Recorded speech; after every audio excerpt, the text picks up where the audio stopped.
Oui, merci beaucoup. Alors, certains éléments qui ont été donnés par Marie-Agnès Poussy-Vandenbach ont éclairé un peu. Néanmoins, j'avoue que nous avons du mal à comprendre le lien et le rôle entre partenaires, ambassadeurs, partenariats spécifiques. Nous l'avions, et je suppose que nous y reviendrons dans le moment des explications. Lors du vote de la mission attractivité en 2016, puis de celui des statuts de l'agence en 2017, notre groupe avait alerté avec le principe de création d'une agence qui était externalisée sur le risque d'un projet pensé à travers le prisme exclusif de l'économie et de la communication. La mise en valeur des secteurs d'excellence qui sont listés et déclinés dans le rapport semble être un objectif en passe d'être atteint. Je dis en passe d'être atteint car ça revient à mes interrogations. Nous nous interrogeons sur l'absence de certaines structures ou espaces d'excellence dans la liste. Ne serait-il pas légitime, par exemple, de voir apparaître dans les partenaires le plus ancien des haras nationaux, le haras du Pin, de renommée internationale? Nous avons cherché, mais nous n'avons pas trouvé. Ce haras national est un lieu emblématique de grandes compétitions équestres, de présentation et de formation des métiers du cheval. Il accueille des artistes en résidence et de grands événements musicaux. Chaque année, des milliers d'artistes et de touristes découvrent ou reviennent au haras du Pin. Pourquoi cette absence? Nous nous interrogeons aussi, par exemple, sur les raisons qui conduisent les grands clubs, ceux qui évoluent au plus haut niveau national, à être en dehors du réseau.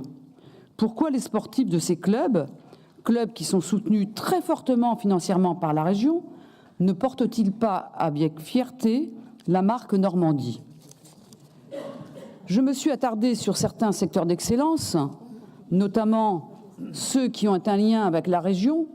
Pour autant, ils ne sont pas les seuls à faire la Normandie et à pouvoir exporter avec réussite la marque. Un des piliers de l'attractivité de la région nous semble insuffisamment traité.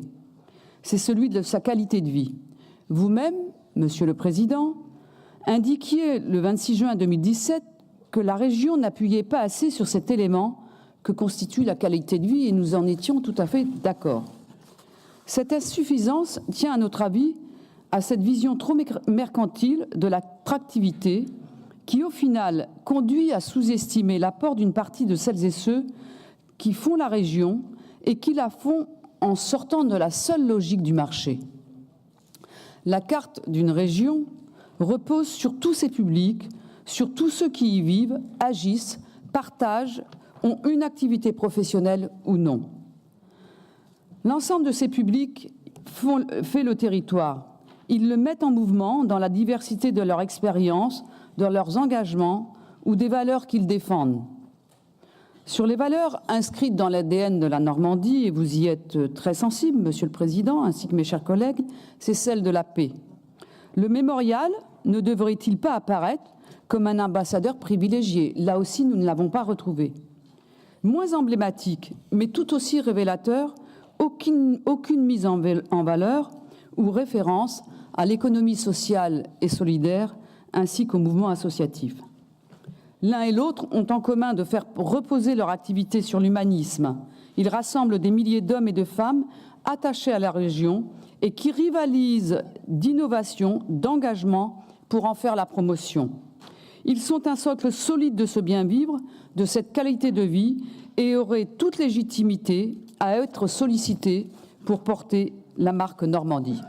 Un dernier mot, c'est celui du budget. Dans la délibération, nous ne disposons d'aucun élément concret sur le plan financier. Il me semble qu'en 2017, nous avions voté une subvention de 500 000 €. Par ailleurs, de façon un peu incompréhensible, avant vos explications, s'ajoutent plusieurs sommes votées en commission permanente pour le financement d'actions mises en place par l'agence Normandie Attractivité.